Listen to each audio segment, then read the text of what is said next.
জমি নিয়ে আজ আর কথা কমু না। বাড়ি বইয়া আইছি অন্য ব্যাপারে কথা কর লাগিয়া। অন্য ব্যাপার? হ, অতিথিরা কি বাইরে দাঁড় করায় রাখবেন? ভেতরে আসুন। নওয়াজ মির্জাকে নিয়ে বসার ঘরে গিয়ে বসলেন ফয়সাল ইসলাম। স্ত্রীকে চা দিতে বললেন। আশেপাশে তাকিয়ে নওয়াজ মির্জা প্রশ্ন করলেন, মাইয়ারে কই আপনার?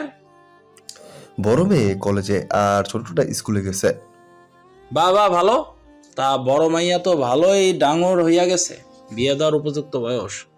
ভ্রুকুচকে তাকিয়ে রইলেন ফয়সাল ইসলাম। হঠাৎ পায়রার ব্যাপারে কেন কথা বলছেন উনি? নওয়াজ মির্জা আবারও হাসলেন, বললেন, পুলিশের কাছে গিয়াও কাম না হয়, এখন নিজের মাইয়ারে আমার পোলার পিছনে লালাইয়া দিছো মাস্টার। অত্যাধিক আশ্চর্য হলেন তিনি। লোকটা কি যা তা বলছেন। চা নিয়ে দরজার কাছে আসতেই শিখার পা থমকে গেল কথাটা শুনে। নওয়াজ মির্জার মুখশ্রী মুহূর্তে কঠিন হয়ে গেল। ফয়সাল ইসলাম বললেন, আমার মেয়ের নামে একদম বাজে কথা বলবেন না। আপনার দ্বন্দ্ব আমার সাথে, এসবের মাঝখানে আমার মেয়েকে একদম টানবেন না। আমি খারাপ হইতে পারি, কিন্তু তাই বললে তোমার পরিবারের ক্ষতি করার চিন্তা ভাবনা কখনই আমার মাথায় আসে নাই। তোমার মাইয়ায় আমার ছোট পোলারে বশ করছে, তার লগে জমাইয়া প্রেম করতেছে। আশ্চর্যান্বিত কণ্ঠে ফয়সাল বলে উঠলেন, কি? পায়রা প্রেম করে ইফাতের সঙ্গে? পোলার আর তস হইতেছে না।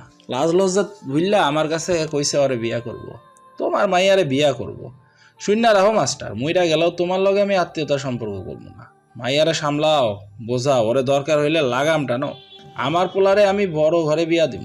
মাইয়াও ঠিক করা আছে। তোমার মাইয়া যাতে আর মাঝখানে না ইয়ে কইয়া দিলাম, নইলে কিন্তু একটা খুনাখুনি কিন্তু হয়ে যাইব। ফয়সাল ইসলাম পাকরুদ্ধ হয়ে বসে রইলেন চুপটি করে। শিখা এখনো দরজায় দাঁড়িয়ে। এ কি শুনলেন মেয়ে সম্পর্কে? বিশ্বাস করতে কষ্ট হচ্ছে। ওনার মেয়ে তো মোটেও এমন নয়। তাহলে? নওয়াজ মির্জা উঠে দাঁড়ালেন।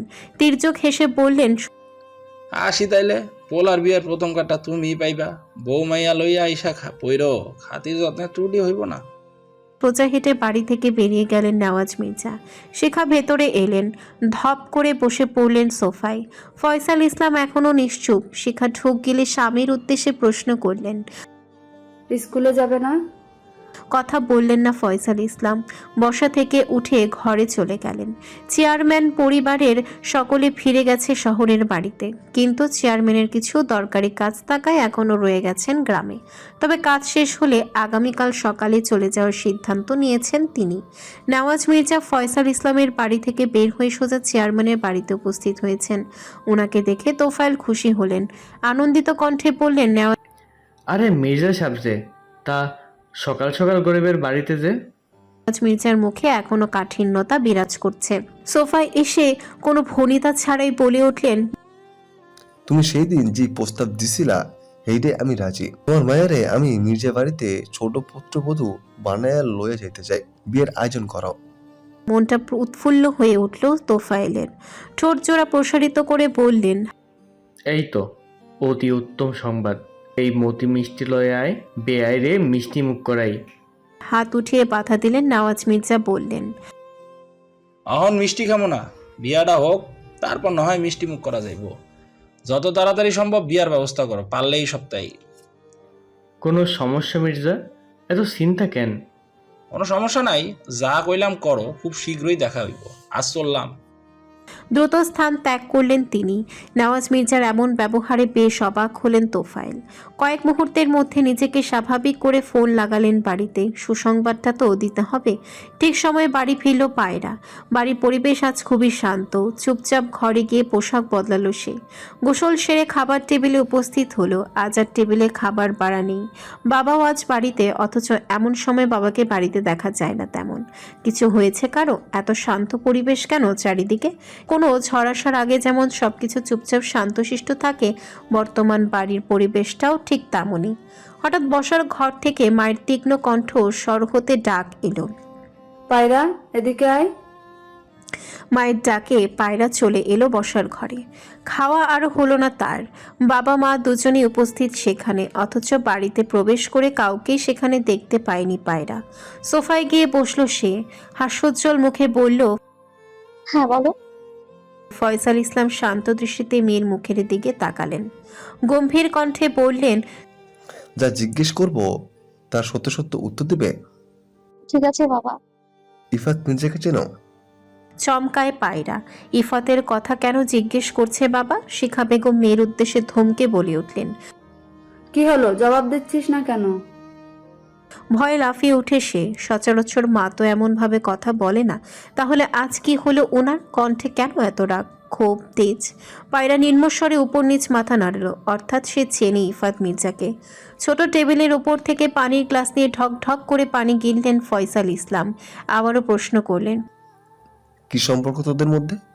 প্রশ্নটা কর্ণগোচর হতেই পায়রার মনে হলো সে কোনো স্বপ্ন দেখছে। পায়ের তলা থেকে মাটি সরে যাচ্ছে। বাবাকে কিছু টের পেয়ে গেছেন? পায়রা তো এমন কিছুই করেনি যাতে ওনার সন্দেহ হওয়ার কথা। তাহলে আচমকা এক অনাকাঙ্ক্ষিত ঘটনা ঘটে গেল।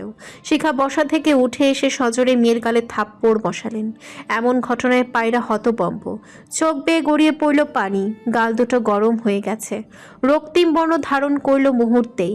চমকিত দৃষ্টিতে মায়ের দিকে তাকালো। শেষ যেদিন সে মায়ের হাতে মার খেয়েছিল তখন সে ক্লাস 6-এ পড়ে। অর্ধবার্ষিক পরীক্ষায় অঙ্কতে ফেল করায় সেদিন মা তাকে খুব মেরেছিল।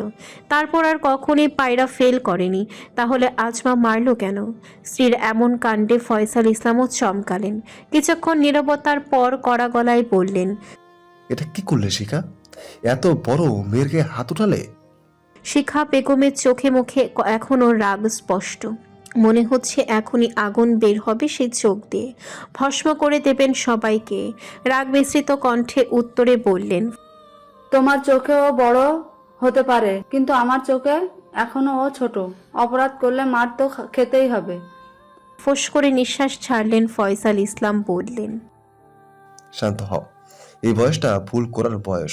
ছেলেমেয়েরা তো এই বয়সে ভুল করে। বাবা মা হিসেবে আমাদের উচিত সন্তানকে বোঝানো। আমি তো ওর সঙ্গে কথা বলছি। স্বামীর নির্দেশে চুপচাপ গিয়ে পূর্বের স্থানে বসে পড়লেন তিনি। পায়রা কাঁদছে ফুপিয়ে ফুপিয়ে। থাপ্পড়টা বেশ জোরে লেগেছে। গালে 5 আঙ্গুলের দাগ স্পষ্ট। দৃষ্টি তার মেঝেতে নিবদ্ধ। বড্ড কষ্ট হচ্ছে, সাথে হচ্ছে লজ্জা। ফয়সাল ইসলাম মেয়ের পাশে এসে বসলেন, মাথায় হাত রেখে বললেন। কাঁদে না মা? মা মানলে কি কাঁদতে হয়? নিজে বাড়ির মানুষরা যে একদম ভালো না মা। ওরা ভালোবাসাতে জানে না। ওরা অন্যের ভালোবাসা পাওয়ার যোগ্যও না। ওরা শুধু অন্যকে ঠকাতে জানে, মারতে জানে। কান্না জড়িত কণ্ঠে পায়রা বলে উঠল। ইফাত খারাপ না বাবা। মেয়ের কথায় তেতে উঠলেন শিখা।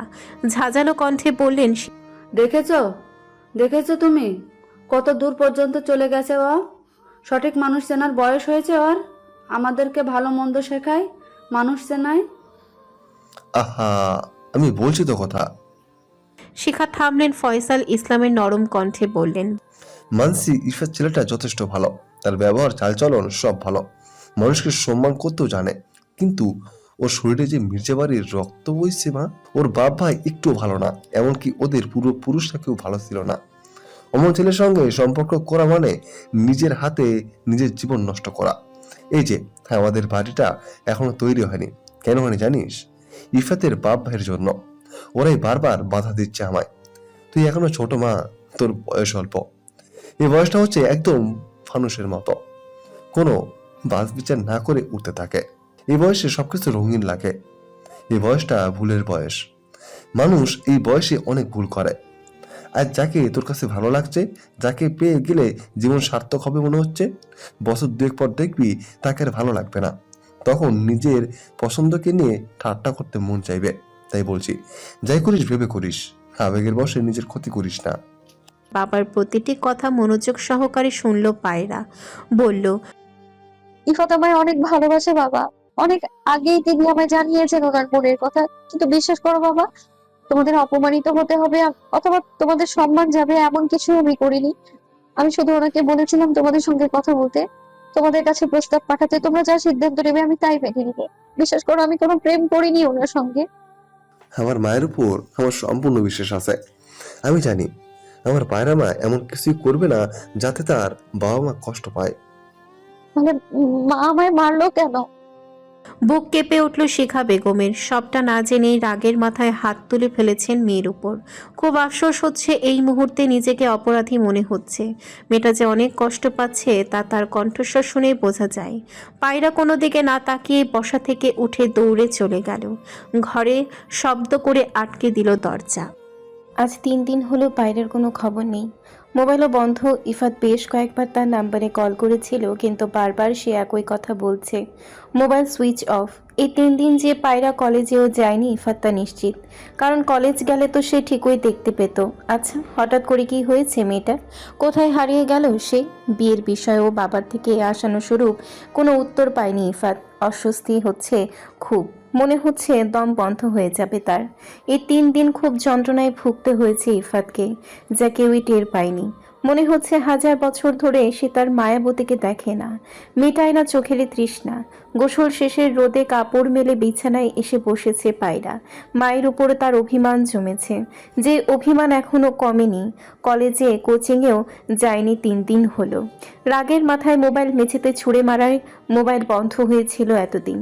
চুল থেকে এখনো ছুঁয়ে ছুঁয়ে পানি পড়ছে, সেদিকে খেয়াল নেই তার। গোসল সেরে ঠিকমতো মাথাটাও মোছেনি। বন্ধ মোবাইলটা অন করে চার্জে বসালো। তেমন কিছুই হয়নি মোবাইলে, শুধুমাত্র স্ক্রিন কিছুটা ফেটে গেছে। চার্জে বসিয়ে মোবাইল চেক করতে লাগলো পায়রা। অনেকগুলো মেসেজের নোটিফিকেশন দেখা যাচ্ছে।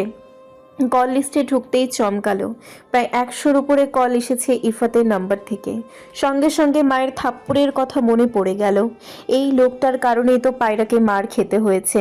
তৎক্ষণাৎ পায়রা সিদ্ধান্ত নিল ইফাত নামক পুরুষটির সঙ্গে সে কিছুতেই কথা বলবে না।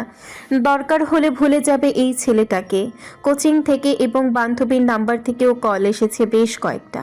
পায়রা আবারও এসে বিছানায় বসল। চোখ এখনো ফোলা, মুখ কেমন ফ্যাকাশে হয়ে গেছে। মোবাইল আবারও বেজে উঠল। দ্রুত পায়ে এগিয়ে গেল পায়রা। পরিচিত নাম্বারটা দেখতেই কল কেটে দিয়ে মোবাইল সাইলেন্ট করে দিল। তৎক্ষণাৎ মেসেজ এলো।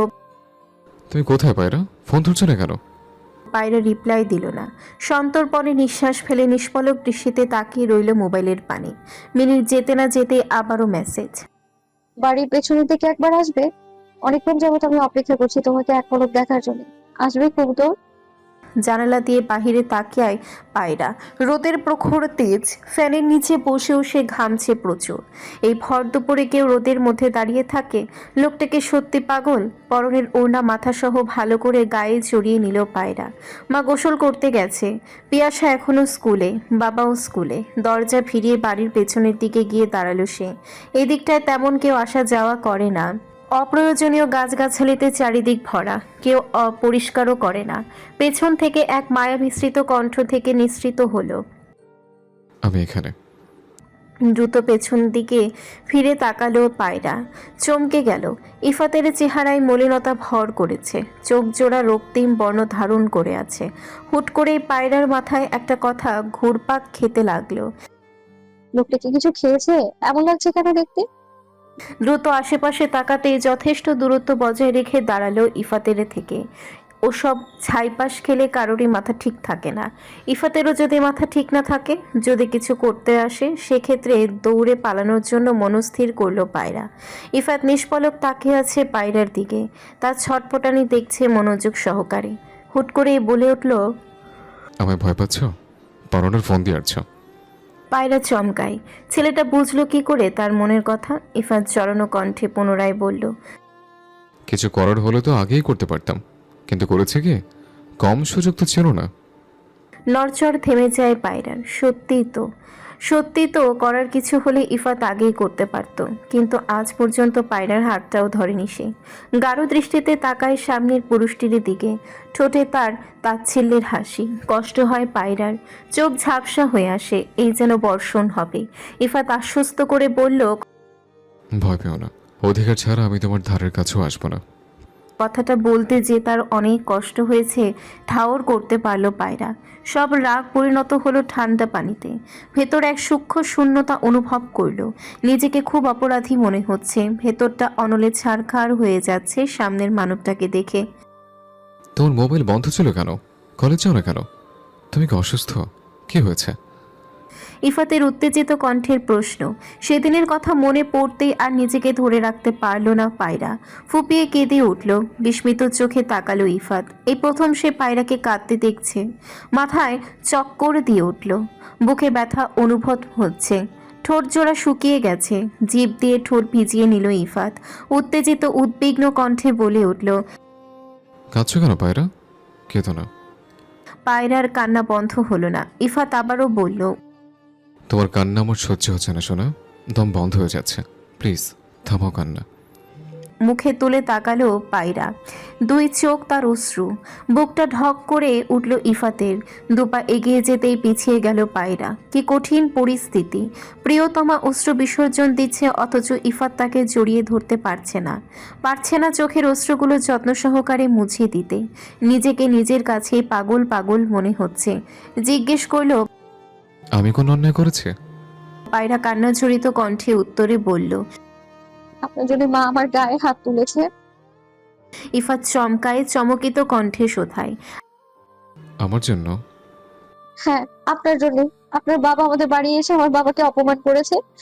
বলেছেন আমি নাকি আপনার সঙ্গে প্রেম করি, তাই মা মেরেছে আমায়। সবকিছুর জন্য আপনিই দায়ী। আর কখনো আমার সামনে আসবেন না। আমার বাবার সঙ্গে আপনার বাবার শত্রুতা আছে, তাই বাবা বলে দিয়েছে শত্রুর ঘরে মেয়ে বিয়ে দিবে না। শত্রুতা? কিসের শত্রুতা? আপনার বাবা আমাদের জমি দখল করতে চাইছে, বাড়ি বানানোর কাজে বাধা দিয়েছেন। এ নিয়েই তাদের মধ্যে শত্রুতা তৈরি হয়েছে। তাই বাবা স্পষ্টভাবে জানিয়ে দিয়েছেন যে মির্জা বাড়ির সঙ্গে কোনো আত্মীয়তার সম্পর্কে জড়াবেন না এবং মেয়েও বিয়ে দিবেন না। আমি আমি আমার বাবার বিরুদ্ধে যেতে পারবো না। মা আপনার সঙ্গে কথা বলতে, যোগাযোগ রাখতে নিষেধ করেছেন। আশা করি সব প্রশ্নের উত্তর পেয়ে গেছেন আপনি। এবার আসি। আর এক মুহূর্ত দাঁড়ালো না পায়রা। দৌড়ে বাড়ির ভেতরে চলে গেল। মস্তিষ্ক কাজ করা বন্ধ করে দিয়েছে ইফাতের। সবকিছু মাথার উপর দিয়ে যাচ্ছে। তার বাবা এত বড় একটা অন্যায় কাজ করছে, অথচ সে সন্তান হয়ে সেসব বিষয়ে কিছুই জানে না। বাবাকে তো সে তার অনুভূতির কথা জানিয়েছে, তারপরেও কিভাবে এমনটা করতে পারলেন তিনি?